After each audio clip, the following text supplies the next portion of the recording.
नमस्कार, मैं हूं नंदिनी शुक्ला और आपका राज्य आपकी खबर में आप सभी का स्वागत है। शुरुआत करते हैं खबरों की, जहां मेरठ में जिहादी जावेद सैफी की कायराना करतूत सामने आई है, जहां उसने मुख्यमंत्री योगी आदित्यनाथ की फोटो को फेसबुक पर गलत तरीके से अपलोड किया। इस घटना के बाद हिंदू संगठनों ने कड़ा विरोध जताया और आरोपी के खिलाफ सख्त कार्रवाई की मांग की। पुलिस ने आरोपी के खिलाफ मुकदमा दर्ज कर जांच शुरू कर दी है। मामला तेजी से बढ़ रहा है और प्रशासन सतर्क है। इस घटना ने मेरठ में सामाजिक तनाव बढ़ा दिया है। प्रदेश के मुख्यमंत्री योगी आदित्यनाथ जी पे मेरठ में एक जिहादी ने इस तरीके से जो है उस्ताद लकी के नाम से उसकी आईडी है, फेसबुक आईडी है, उस पर उसने योगी आदित्यनाथ जी के जो चेहरा है, चित्र है, उसे बिगाड़ने की कोशिश करी। उसको बिगाड़ के गलत तरीके से जो है फेसबुक पे उसने जो है उल्टी सीधी तरीके से दिखाया है। उससे हमारी हिंदुओं की आस्थाओं को ठेस पहुंची है, हमें ठेस पहुंची है कि योगी जी हिंदुत्व का इतना बड़ा चेहरा है हमारे लिए, हमारे दिल में। और इस तरीके से अगर टिप्पणी या किसी प्रकार की भी छेड़छाड़ बदतमीजी योगी जी के साथ की जाएगी मेरठ में, तो हम बिल्कुल बर्दाश्त नहीं करेंगे। लोहिया नगर थाना क्षेत्र के कोई जुर्रानपुर गाँव है, वहाँ का बताया जा रहा है। लोहिया नगर पुलिस से, मेरठ के पुलिस प्रशासन से हमारी मांग है तत्काल प्रभाव से मुकदमा पंजीकृत हो, इसकी गिरफ्तारी हो और सख्त कार्रवाई इसके साथ हो। और ये आई लव मोहम्मद की जो चल रहा देश भर में, प्रदेश भर में, वही ये यहाँ पे भी जो है मेरठ में करने का पूरा षड्यंत्र इन लोगों का है। ऐसा कोई भी अराजक तत्व जो है फैलाएगा किस तरीके से भी, तो उसे बख्शा ना जाए। मेरठ पुलिस प्रशासन से हमारा निवेदन। वाराणसी में कचहरी चौराहे से संध्या तक सड़क चौड़ीकरण अभियान के तहत प्रशासन ने बुलडोजर चलाया। इस अभियान में जिन लोगों के मकान सड़क के दायरे में आए हैं उन्हें मुआवजा दिया जा रहा है। मुआवजा मिलने के बाद भी लगभग 13 मकान मालिकों ने मकान नहीं हटाए, जिसके कारण प्रशासन ने बुलडोजर कार्रवाई की। मकानों को जमींदोज किया गया ताकि सड़क चौड़ीकरण का काम सुचारू रूप से चल सके। इससे पहले मकान मालिकों को मुनादी के माध्यम से 1 हफ्ते पहले सूचना भी दी गई थी। प्रशासन इस अभियान को समयबद्ध तरीके से पूरा कर रहा है। ये रोड वाइडनिंग का काम चल रहा है और रोड वाइडनिंग में जिनको जिनको हमने पैसे दे दिए हैं उनके मकानों को हटाने की कार्रवाई चल रही है। क्या किसी तरीके का कोई विरोध वगैरह या नापी से ज्यादा तोड़ने की बात सामने आ रही है? नहीं, ऐसा नहीं हो सकता, क्योंकि एक तो उसको ऐसे भी ले सकते हैं कि जेसीबी है, तो जेसीबी से अगर तोड़ेंगे तो थोड़ा बहुत इधर उधर हो जाता होगा, मैं उससे इनकार नहीं करता, लेकिन किसी का अनर्गल नहीं तोड़ा जा रहा है। पद्मश्री मोहम्मद शाहिद की मकान को तोड़ने की बात थी, फिर अभी काम रोक दिया गया, वजह क्या? ये काम नहीं रोका गया है। उनके मकान में 9 शेयरर थे, 6 लोगों ने पैसा ले लिया है, 2 और 3 लोगों का स्टे है, तो उनका स्टे वाला पोर्शन छोड़ दिया गया है, बाकी 6 लोगों का तोड़ा गया है। और मेरा उनसे कुछ और भी मकान और दुकान थे जिन पर आज कार्रवाई हुई? लगभग 13 मकान है। और मोहम्मद शाहिद के ऐसा कुछ नहीं, मैंने उनके परिवार से भी कहा कि शादी है आपके घर में, आप 12-13 दिन का वक्त ले रहे थे। मैंने कहा मैं बिल्कुल देने के लिए तैयार हूँ, हमें कुछ चीज़ें दे दें, जैसे अकाउंट नंबर दे दें, आधार कार्ड दे दें और पैन कार्ड दे दें, हम आपको छोड़ देंगे, कोई इशू नहीं रहेगा। यही कचहरी में प्रैक्टिस करता हूँ और ये मोहम्मद शाहिद जो हैं ये हमारे ममेरे भाई हैं। क्या बातचीत आज हुई है एडीएम से और अधिकारियों से बातचीत करते? मकान कितना रुक गया है, वजह क्या? यहाँ अभी कोई इधर क्या किया है, अभी इसके यहाँ जहाँ तोड़ रहे हैं, यहाँ लड़की की शादी है 10 तारीख से लेके और करीब वही जो है 17 के आसपास जो है लगेगा, और उसमें तोड़ के सब बर्बाद कर दे रहे हैं। दूसरी बात, इसमें जो भाई रह रहे हैं जिन्होंने स्टे भी लिया है, इनके पास पूरे बनारस में या पूरे भारतवर्ष में कहीं भी 1 इंच जमीन भी नहीं है। आप यहाँ से तोड़ के निकाल दोगे, सड़क पर आ जाएंगे, ये कहाँ जाएंगे? गवर्नमेंट का ये कहना है कि पुनर्वास, लैंड एक्विजिशन के साथ साथ पुनर्वास भी उसमें लगा हुआ है, तो आप उसको पुनर्वास करते, कहीं 2-1 कमरे का मकान दे देते हो, शिफ्ट हो जाता, तब आप कहीं तोड़ते। लेकिन ये जबरदस्ती प्रशासनिक गुंडाई के बल पे तोड़ रहे हैं। अब खबर में बात करते हैं, जहां मिर्जापुर में नवरात्र के अवसर पर फूड विभाग द्वारा विंध्याचल क्षेत्र में एक जागरूकता अभियान चलाया गया। इस अभियान के तहत विभाग के अधिकारी दुकानों पर जाकर खाने पीने की सामानों की सैंपलिंग करते हैं और दुकानदारों को सामानों को ढककर रखने, सुरक्षित तेल के इस्तेमाल और स्वच्छता के महत्व के बारे में जानकारी देते हैं। साथ ही आम जनता को भी सुरक्षित और साफ सुथरी खाद्य सामग्री चुनने के लिए जागरूक किया जा रहा है। यह अभियान नवरात्र के समय आयोजित किया गया है, जब लोग धार्मिक स्थलों पर जाकर भोजन करते हैं। इसका उद्देश्य है कि स्वास्थ्य की सुरक्षा सुनिश्चित किया जाए। ये नवरात्र लोगों को जो सही और सुरक्षित भोजन मिले और सही मिठाइयाँ सही मिले, इसीलिए जांच पड़ताल की जा रही है और लोगों को जागरूक किया जा रहा है। इसमें क्या आप लोगों के द्वारा कोई कार्रवाई भी की जा रही है, केवल जागरूक किया? नहीं, जागरूक किया जा रहा है अभी फिलहाल। उसमें क्या क्या कमियां अभी आपको मिला? अभी हमने देखा, इनमें जो है स्टार्च की चेकिंग किया स्टार्च नहीं पाया गया है। बर्फी चेक किया, छेना चेक किया और लड्डू चेक किया है हमने। लड्डू में कलर देखा, कलर नहीं है इसमें। अच्छा, क्या होना चाहिए? कलर नहीं होना चाहिए। कलर नहीं होना चाहिए। कलर केवल मिठाई में ही परमिटेड है, वो भी 10 किलो में 1 ग्राम। हाँ, और जहां तक हो सके तो कलर को अवॉइड करें लोग। जी। हाँ, और क्या बताना चाहेंगे अगर कोई आपका वीडियो देख रहा हो? और लोग जो है ढक के रखें, कोई भी खाद्य पदार्थ हो ढक के रखें जो है, और लोगों को ताजा गर्म दें, जो है बासी न दें कोई चीज, जो है धूल धूल गंदगी न पड़ी रहे। हाँ। अच्छा, बराबर देखा जाता है कि जैसे पूड़ी हुआ, कचौड़ी हुआ, लोग बना करके रख देते हैं बाहर, तो इसमें क्या क्या रहता है, कमियां क्या होती है, क्या क्या सुधार करना है? वो ढक के रखें, जो है मुख्य चीज जो है वो उसको ढक के रखें। तेल क्या इस्तेमाल करना है? तेल कोई भी इस्तेमाल करें, तेल सब सही है। अब रुक करते हैं बस्ती की ओर, जहां हाईवे पर एक रेस्टोरेंट के बाहर 2 पक्षों में मामूली कहानी को लेकर मारपीट हुई, जिसका वीडियो सोशल मीडिया पर वायरल हो रहा है। 27 सितंबर को प्रशांत कुमार और उसके साथी ने असलहा लहराते हुए फायरिंग की, लेकिन गोली मिस हो गई। इसके बाद दोनों ने चाकू से हमला किया, जिसमें एक युवक गंभीर रूप से घायल हुआ और जिला अस्पताल में भर्ती कराया गया। पुलिस ने अभियुक्त को तैलिया डीए गांव के पास से गिरफ्तार कर जेल भेज दिया है। कप्तानगंज चौराहे के बगल में एक मोहमाया कैफे के पास कुछ लड़कों में आपस में विवाद हो गया, जिसमें प्रशांत कुमार उर्फ पीके कारतूस और एक बाल अपचारी द्वारा 315 कट्टे से भी फायर किया गया, परंतु फायर मिस हो गया। और मिस फायर होने के बाद फिर चाकू से भी वारदात की गई। वारदात करने के उपरांत दोनों अपराधी गाड़ी से भागने में सफल हो गए।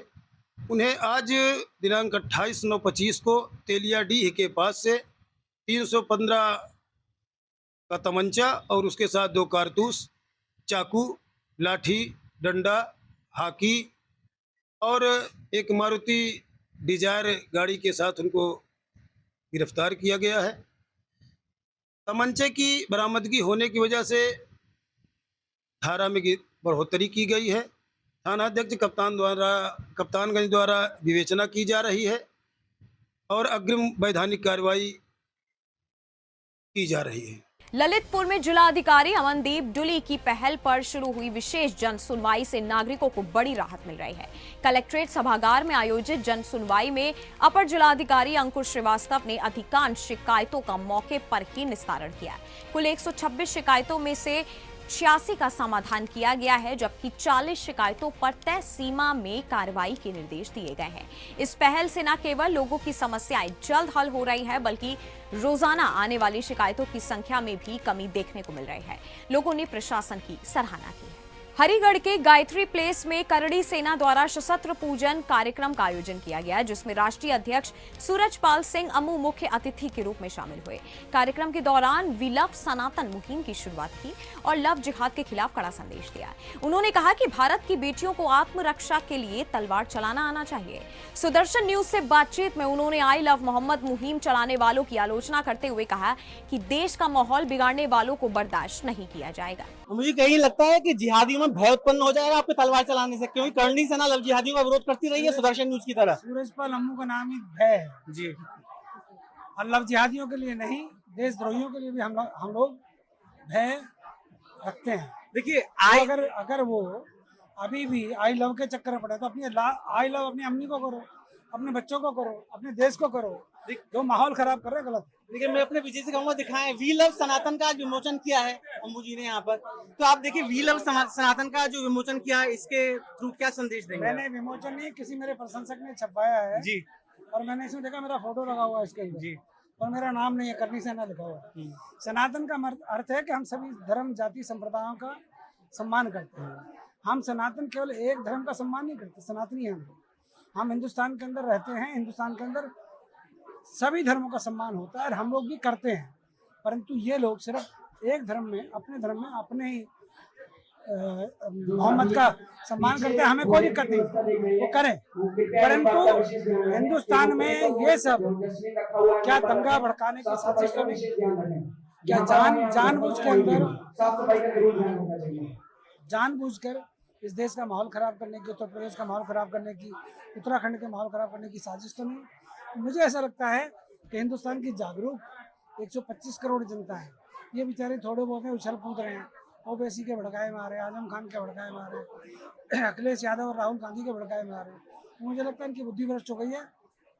एक बांग्लादेश दे दिया, एक पाकिस्तान दे दिया, अब कुछ देने वाला नहीं है, यहीं निपटाएंगे। तो देखिए ये थे हमारे साथ राष्ट्रीय अध्यक्ष अम्मू जी। इनका साफ तौर पर कहना था कि यहाँ जो जिहादियों ने सोच पाली हुई है कि यहाँ पर देश में दंगा भड़काएंगे, सफल नहीं होने दिया जाएगा।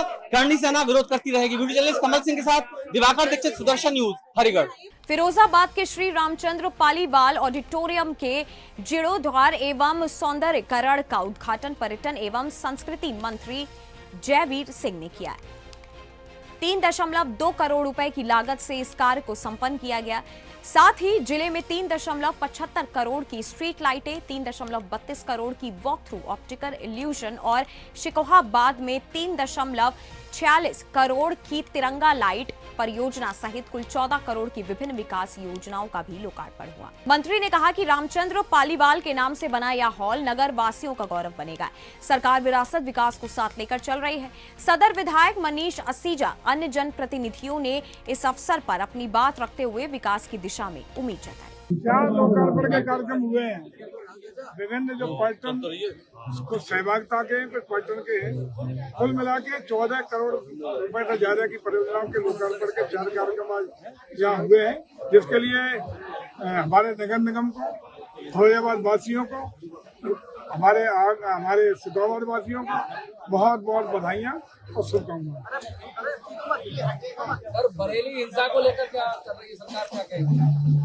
देखिए, बरेली की हिंसा हो या अन्य जगहों पर आई लव मोहम्मद के नाम पर जिस तरीके से भ्रामक प्रचार करके, भ्रामक तरीके से लोगों को गुमराह करके एक इशू बनाने का प्रयास किया रहा है। हमारे ब्रज में कहावत है कि कौआ कान ले गया, पहले कान तो देख लो, गया कि नहीं गया, कौए के पीछे तक दौड़ पड़े। वास्तविकता यह है कि कानपुर की जिस घटना को लेकर के ये कहा जा रहा है कि आई लव मोहम्मद के बैनर लगाने पे मुकदमा पंजीकृत हुआ, लोगों को जेल भेजा गया, आपराधिक कार्रवाई की गई। वाकई पुलिस ने ही स्पष्ट कर दिया है कि न कोई मुकदमा पंजीकृत हुआ है, न आई लव मोहम्मद पर कोई कार्रवाई करने का काम हुआ है। इसका मतलब साफ है कि केवल एक षड्यंत्र के तहत, साजिश के तहत एक धर्म विशेष को लोग उकसा के इस तरह के अशांति और त्योहार के टाइम पे इस वातावरण को, माहौल को खराब करने का जानबूझकर प्रयास कर रहे हैं, वही बरेली का परिणाम है। फिरोजाबाद के सिरसागंज थाना क्षेत्र में पुलिस मुठभेड़ के दौरान एक शातिर बदमाश को गिरफ्तार किया गया। सूरजपुर दुगमई नहर के पास चेकिंग के दौरान संदिग्ध अपाचे बाइक सवार ने भागने की कोशिश की और फायरिंग कर दी। जवाबी फायरिंग में बदमाश के पैर में गोली लगी। पुलिस ने मौके से एक तमंचा, 2 खोखा कारतूस, 1 जिंदा कारतूस और चोरी की अपाचे बाइक बरामद की। घायल आरोपी को जिला अस्पताल में भर्ती कराया गया है। पुलिस मामले में आगे की विधिक कार्रवाई कर रही है। आज सूरजपुर नहर पर थाना सिरसागंज पुलिस चेकिंग कर रही थी, तभी उसको एक नगला खंडर की तरफ से एक मोटरसाइकिल पे एक युवक आता दिखाई दिया। जो पुलिस टीम ने जिसको इशारा किया रुकने का, वो मोड़कर मोटरसाइकिल भागने लगा। हड़बड़ाकर उसकी मोटरसाइकिल गिर गई, तभी उसने पुलिस पे फायर कर दिया। जवाबी कार्रवाई करते हुए पुलिस ने फायर किया, गिरफ्तार कर पूछताछ की गई। उसने अपना नाम मुखिया पुत्र लायक सिंह बताया, जो कि इस सिरसागंज थाने का टॉप 10 अपराधी था और जिसपे 20 मुकदमे दर्ज हैं। माननीय न्यायालय से NPW और 82 जारी किया हुआ है। अभियुक्त के कब्जे से एक मोटरसाइकिल, 315 बोर तमंचा, 2 खोखे और 1 जिंदा कारतूस बरामद हुआ है। अभियुक्त को जिला अस्पताल उपचार हेतु भेज दिया गया है। विधिक कार्रवाई की जा रही है। मुजफ्फरनगर के मीरापुर थाना क्षेत्र में पुलिस और शातिर बदमाश के बीच बड़ी मुठभेड़ हुई, जिसमें 1 लाख का इनामी अपराधी नईम कुरैशी मारा गया। पुलिस की जवाबी कार्रवाई में सीने में गोली लगने से घायल नईम को उपचार के लिए अस्पताल ले जाया गया, जहां उसकी मौत हो गई। नईम कुरैशी मुजफ्फरनगर के खलापार का रहने वाला था और उसके खिलाफ लूट, हत्या समेत कुल 35 गंभीर मुकदमे दर्ज थे। उसकी गिरफ्तारी पुलिस के लिए बड़ी चुनौती बनी हुई थी। इस कार्रवाई को पुलिस की बड़ी सफलता माना जा रहा है। क्षेत्र में सुरक्षा के मद्देनजर अलर्ट जारी किया गया है। देखिए, नईम कुरैशी नाम का बदमाश था, लगभग 40 साल, 38 से 40 साल इसकी उम्र बताई जाती है और इसके खिलाफ 35 मुकदमे अभी भी, और इसके अलावा मतलब अभी 35 ऑफिशियली हमारे पास अवेलेबल है इसका रिकॉर्ड जो है। 35 मुकदमे से 20 लूट है और 6 मर्डर के केस है। आप समझ सकते हैं कितना शातिर बदमाश था। 2005 में उसने दिल्ली में जो है सबसे पहले जो है 394, 302 और 392 एक साथ जो है आईपीसी के मुकदमे इसके खिलाफ सबसे जो खतरनाक मुकदमे हैं दर्ज हुआ था। उसके बाद इसने 30 लाख की लूट मवाना में किया था और हमारे सहारनपुर, मुजफ्फरनगर, हर जगह इसके लूट और हत्या के तमाम अभियोग दर्ज हैं। ये शातिर बदमाश था, एचएस था, खालापार का इसका मूल निवास था, लेकिन मीरापुर में लुक छिप के रह रहा था। पुलिस को टिप ऑफ मिलता है इसके बारे में और ये हमारे यहाँ अभी 2025 से एक लूट में 5 महीने में छूट किया था, फिर इसने लूट कर लिया था। तो 2025 से फिर ये वांछित चल रहा था और 1 लाख का इनाम इसके ऊपर निर्धारित था, जिसके आधार पर इसकी पुलिस सरगर्मी से इसकी तलाश कर रही थी। टिप ऑफ के दौरान इसने पुलिस का पीछा किया तो पुलिस के ऊपर इसने फायर किया और इसके जो एक बदमाश इसके साथ आपने देखा होगा, 2 मोटरसाइकिलें अभी यहाँ पर अवेलेबल हैं। मुजफ्फरनगर के बुढ़ाना कोतवाली पुलिस ने महिला सुरक्षा के लिए मिशन शक्ति अभियान के तहत एक युवती की शिकायत पर पड़ोसी युवक सोहेल की छेड़खानी के आरोप में 12 घंटे में गिरफ्तार किया। एंटी रोमियो महिला पुलिस टीम ने आरोपी को कानून का सख्त पाठ पढ़ाते हुए उसे गंभीर अपराध की समझ दी। आरोपी सोहेल अब अपने कृत्य पर पछतावा कर रहा है और महिला पुलिसकर्मियों के सामने हाथ जोड़कर माफी मांग रहा है। इस कार्रवाई ने महिलाओं की इज्जत से खिलवाड़ करने वालों के लिए कड़ा संदेश दिया है। थाना बुढ़ाना पर एक महिला द्वारा छेड़खानी संबंध में एक प्रार्थना पत्र दिया गया। उस प्रार्थना पत्र पर सुसंगत धाराओं में अभियोग पंजीकृत किया गया है। आज दिनांक 28 सितंबर को जरिए मुखबिर सूचना प्राप्त हुई केशव फार्म हाउस के पास जो छेड़खानी करने वाला व्यक्ति खड़ा हुआ है। इस सूचना पर महिला थाना प्रभारी द्वारा एवं महिला मिशन शक्ति टीम प्रभारी महिला उप निरीक्षक द्वारा उस अभियुक्त को केशव फार्म हाउस के पास से पकड़ा गया है। उसको गिरफ्तार किया गया है। गिरफ्तार कर उसको जेल भेजा जा रहा है। जेल भेजकर विधिक आवश्यक कार्रवाई की जा रही है। खबर कौशाम्बी से है, जहां चरवा थाना क्षेत्र में पुलिस और बदमाशों के बीच मुठभेड़ हुई। बदमाशों ने खुद को घिरा देख पुलिस पर जानलेवा फायरिंग की। पुलिस की जवाबी कार्रवाई में बदमाश भंवर सिंह घायल हुआ और साथ ही अनवर फरार हो गया। घायल की पहचान कृष्णा टोली निवासी भंवर सिंह के रूप में हुई है। फरार अनवर की तलाश में पिपरी और चरवा पुलिस जुटी है। क्षेत्राधिकारी चायल के नेतृत्व में थाना प्रभारी कोखराज और संदीपन घाट पुलिस की टीम अनवर की खोज में सक्रिय है। बीती रात बदमाशों ने कृष्णा टोली में गोकशी की थी। पुलिस अधीक्षक राजेश कुमार के निर्देश पर अभियान जारी है। एक कॉलर के द्वारा 112 पर सूचना दिया गया था कि थाना चरवा क्षेत्र के कृष्णा टोली गांव में कुछ लोगों के द्वारा गौकशी की घटना को अंजाम दिया गया है। सूचना प्राप्त होते ही तत्काल पुलिस फोर्स मौके पर पहुंची थी तो वहां पर एक गौवंश मरा पड़ा हुआ मिला था। कॉलर द्वारा बताया गया कि उसने गांव के ही भंवर सिंह यादव को ये घटना करते हुए देखा है और वो गांव का ही रहने वाला है। सूचना पर तत्काल पुलिस फोर्स उसको पकड़ने के लिए गई तो वो मौके से फरार हो गया था। इस घटना की थाना चरवा पर सुसंगत धाराओं में अभियोग पंजीकृत कराया गया था। जो इसके अभियुक्त है उनकी गिरफ्तारी के लिए थाना प्रभारी चरवा और थानाध्यक्ष पिपरी के नेतृत्व में कई टीमों का गठन करके उनके अभियुक्तों के मिलने वाले संभावित स्थानों पर दबिश दी जा रही थी।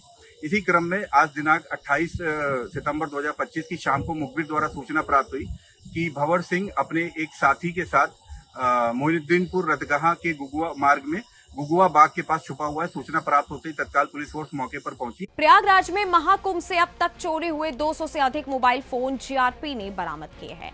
इन फोनों की कुल कीमत 50 लाख रुपए से अधिक है। यह सफलता रेलवे स्टेशन के सर्कुलेटिंग एरिया और फुटओवर ब्रिज के पास की गई विशेष कार्रवाई का परिणाम है। एसपी जीआरपी के नेतृत्व में तकनीकी निगरानी और सतर्कता के जरिए चोरी और छिनौती के मामलों में लापता मोबाइल टैग पर बरामद किए गए। यह सफलता रेलवे स्टेशन के सर्कुलेटिंग एरिया और फुटओवर ब्रिज के पास की गई विशेष कार्रवाई का परिणाम है। एसपी जीआरपी के नेतृत्व में तकनीकी निगरानी और सतर्कता के जरिए चोरी और छिनौती के मामलों में लापता मोबाइल ट्रैक कर बरामद किए गए। इससे यात्रियों को सुरक्षा और राहत मिली। यह अभियान जीआरपी की मुस्तैदी और तकनीकी दक्षता का परिणाम है। खबर फर्रुखाबाद से है, जहां फतेहगढ़ पुलिस अधीक्षक आरती सिंह के नेतृत्व में ऑपरेशन लंगड़ा जारी है। कमालगंज थाना पुलिस भोजपुर मार्ग पर चेकिंग कर रही थी, तभी बाइक सवार शातिर बदमाश अर्पित ने पुलिस पर फायरिंग की। जवाबी कार्रवाई में अर्पित के पैर में गोली लगी। उसे राम मनोहर लोहिया अस्पताल में कड़ी सुरक्षा के साथ भर्ती कराया गया। अर्पित कन्नौज के गांव बाबरपुर का निवासी है और उसके खिलाफ फर्रुखाबाद कन्नौज में चोरी के दर्जनों मुकदमे दर्ज हैं। फतेहगढ़ पुलिस ने अर्पित पर 25,000 रुपए का इनाम घोषित किया था। इनका अपराधियों के विरुद्ध अभियान लगातार जारी है। इसी क्रम में देर रात कमालगंज पुलिस चेकिंग कर रही थी। चेकिंग के दौरान आरोपी आते दिखा, जिसे पुलिस ने रोकने का प्रयास किया। आरोपी ने पुलिस पर फायरिंग कर दी। घायल आरोपी को लोहिया अस्पताल में भर्ती कराया है, जिसका उपचार किया जा रहा है। कैमरामैन से कहेंगे, दिखाना चाहेंगे किस तरह से लोहिया अस्पताल में भर्ती है। यह आरोपी अर्पित निवासी कन्नौज का रहने वाला है। मोदियो समय में थाना मऊ दरवाजा के तिलिया मोहल्ले में रह रहा था। आरोपी फतेहगढ़ पुलिस से 25,000 रुपए का इनाम लिया है। इसके ऊपर थाना राजीपुर में गैंगस्टर हिट का मुकदमा दर्ज है, जिसमें ये फरार चल रहा था। पुलिस जिसकी तलाश कर रही थी। आरोपी के ऊपर कन्नौज और फरुखाबाद में 1 दर्जन से चोरी लूट के मुकदमे दर्ज हैं। आरोपी को उपचार के लिए लोहिया अस्पताल में भर्ती कराया गया, जिसका उपचार चल रहा है। फरुखाबाद से सुदर्शन न्यूज के लिए इसी जगह त्योहार के दृष्टिगत पुलिस अधीक्षक महोदय द्वारा अपराधियों की धरपकड़ हेतु एक विशेष अभियान चलाया गया। इस अभियान के तहत थाना कमालगंज पुलिस को भारी सफलता प्राप्त हुई है। थाना कमालगंज पुलिस सर्विलांस सरसूजी की टीम भोजपुर मार्ग पर चेकिंग कर रहे थे, तभी एक व्यक्ति आता हुआ दिखाई दिया। जब उसे रोकने का प्रयास किया तो उसने पुलिस पार्टी में फायरिंग की। जवाबी फायरिंग में अभियुक्त घायल हो गया। जब उससे पूछताछ की गई तो उसने बताया कि वो चोर है और थाना राजीपुर से गैंगस्टर में वांछित है। अभियुक्त 25,000 का इनामिया है। अभियुक्त बहुत साथी किस्म का चोर है। अभियुक्त के विरुद्ध लगभग 1 दर्जन के आसपास मुकदमे पंजीकृत हैं। अभियुक्त 25,000 का इनामिया भी है। अभियुक्त के पास से गिरफ्तार करते समय कुछ खोखा कारतूस, कुछ जिंदा कारतूस और तमंचा बरामद हुए हैं। एक चोरी का मोटरसाइकिल भी बरामद हुआ है। अभियुक्त अंतरजनपदीय अपराधी है। अभियुक्त के खिलाफ अनावश्यक वैधानिक कार्रवाई की जा रही है। नेपाल बॉर्डर पर जिहादियों के खिलाफ रुपईडीहा पुलिस और एसएसबी की संयुक्त टीम ने अभियान चलाया हुआ है। इस अभियान के दौरान एक जिहादी को 20 ग्राम स्मैक के साथ गिरफ्तार किया गया। आरोपी को तब पकड़ा गया जब वह नेपाल से स्मैक लेकर आ रहा था। रुपईडीहा कोतवाली प्रभारी निरीक्षक रमेश सिंह रावत ने बताया कि जिहादियों द्वारा हिंदू युवाओं को नशे का आदी बनाया जा रहा है। पुलिस इस घातक साजिश को रोकने के लिए लगातार कड़ी कार्रवाई कर रही है और ऐसे अपराधियों को जेल भेजा जाएगा। थाना रुपईडीहा की महिला एसआई दीक्षा पटेल पुलिस टीम व एसएसबी टीम के साथ मिशन शक्ति के दृष्टिगत गश्त व चेकिंग में थी। तभी भारत नेपाल सीमा के पिलर संख्या 621/2 के पास जमुना गांव के करीब अभियुक्त रईस सनाफ रफीक निवासी चिकवन थाना रुपईडीहा को 18 ग्राम स्मैक के साथ गिरफ्तार किया है। बरामदगी के आधार पर विधिक कार्रवाई कर अभियुक्त पंजीकृत कर अभियुक्त को माननीय न्यायालय रवाना किया जा रहा है। बोकारो स्टील लिमिटेड प्लांट में हुए हादसे में झुलसे 3 मजदूरों का इलाज बोकारो जनरल अस्पताल के आईसीयू वार्ड में चल रहा है। उपायुक्त अजय नाथ झा और अनुमंडल पदाधिकारी प्रांजल ढांडा ने अस्पताल जाकर घायलों की स्थिति जानी। उन्होंने चिकित्सकों को निर्देश दिया कि इलाज में कोई कोताही न हो और मरीजों को सर्वोत्तम सुविधा मिले। प्रशासन हादसे के प्रति पूरी तरह संवेदनशील है। हादसे की जांच के लिए एसडीओ चास को 12 घंटे में रिपोर्ट देने को कहा गया है। लापरवाही पाए जाने पर कड़ी कानूनी कार्रवाई होगी। घायल परिजनों को उचित मुआवजा दिया जाएगा। आज जो घटना घटी है ये बहुत ही दुखद घटना है और मुझे तकलीफ है कि ये घटना तीसरी बार पिछले जून से लेकर अब तक ये तीसरी बार घटना है और इसी यूनिट की ये दूसरी घटना है। इस चीज़ को लेकर के बहुत तकलीफ है। एडी वक्स भी हमारे साथ है, उनको भी हमने कहा है। एसडीएम को हमने कहा है कि अगले 12 से 13 घंटे के अंदर हमको जांच करके रिपोर्ट देंगे। फैक्ट्री जो हमारे ऑफिसर हैं, फैक्ट्री सुपरवाइजर हैं, ऑफिसर है, ये हमको इनको रिपोर्ट देंगे।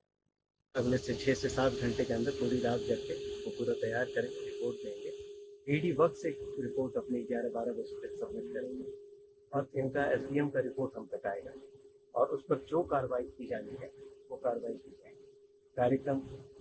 कार्रवाई के 3 स्तर जो लैप्सेस हैं, उस लैप्सेस पर जो दोषी है उसके विरुद्ध कड़ी से कड़ी दंडात्मक कार्रवाई होगी। धार में नगरीय निकाय मंत्री कैलाश विजयवर्गीय ने अभिभाषक संघ की लायंस चैम्बर बिल्डिंग की 4थी और 5वीं मंजिल के शिलान्यास समारोह में हिस्सा लिया। उन्होंने आत्मनिर्भर भारत की सोच की सराहना करते हुए कहा कि अभिभाषक संघ ने अपनी बिल्डिंग खुद बनाकर उत्कृष्ट उदाहरण पेश किया है। मुख्यमंत्री डॉक्टर मोहन यादव ने फोन कर शुभकामनाएं दी और नहीं आने पर खेद जताया। जो प्रधानमंत्री जी बोलते हैं तो आत्मनिर्भर अभिभाषक संघ है जिन्होंने अपनी बिल्डिंग खुद बनाई है और इसीलिए मैं आज बहुत व्यस्त होने के बाद भी हितेश भाई के आग्रह पर यहाँ पर आए। आज भारत और पाकिस्तान के बीच क्रिकेट हो रहा है, तो हमने कहा था कि वार और टूरिज्म साथ में नहीं होगा, क्या कहेंगे इसको? देखिए, मैं क्रिकेट प्रेमी हूँ और मैं हमेशा भारत और पाकिस्तान का मैच देखता ही हूँ, पर मैंने इस बार देखा नहीं, क्योंकि कभी कभी कुछ चीज़ें ऐसी होती है जो अपने हाथ में नहीं होती। तो आज भी मैं नहीं देखूँगा, आज भी मैं साधना करूँगा और नहीं देखूँगा। पर ठीक है, मैच हो रहा है तो हमारी भारतीय टीम को शुभकामनाएं। राहुल गांधी पर उस पर आप जो टिप्पणी की, उस पर कल पुतले जल रहे जगह, बहुत अच्छी बात है, हमारी उम्र बढ़ रही है। आपका राज आपकी खबर में आज के लिए बस इतना ही। देश और दुनिया की तमाम बड़ी खबरों के लिए आप देखते रहिएगा सुदर्शन न्यूज। जय हिंद।